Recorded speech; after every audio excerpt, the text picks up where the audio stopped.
I think a one-night stand is typically thought of as being harder to communicate consent with, but I don't think it is, because you need to ask for consent or communicate consent every time you're having a sexual encounter.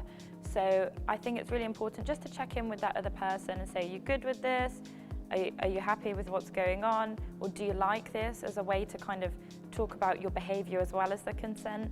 And just keep checking in, you know, as long as that person is engaged with you and you can clearly tell that their behaviour is communicating that they want to be here and they're enjoying it, then you're on the right track.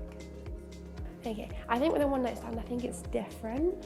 I think that the consent has to be continuous. I think that in that sort of situation, people may like change their mind, and as soon as someone withdraws their consent, then the sexual activity should stop.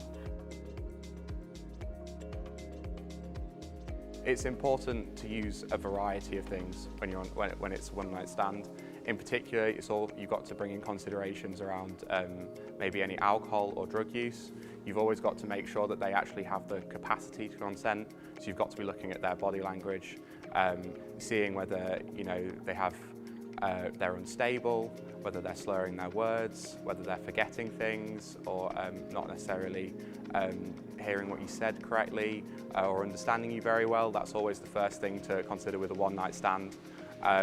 But it's also about actions. You know, are they reciprocating things that you're going to them with? And it's also about, again, being really clear with a one-night stand about like your intentions. Like, do you want to come home with me? Being clear and making sure that they know what your intentions are and that they're also comfortable to say no. So making it clear that it's completely fine for them to say no at any point.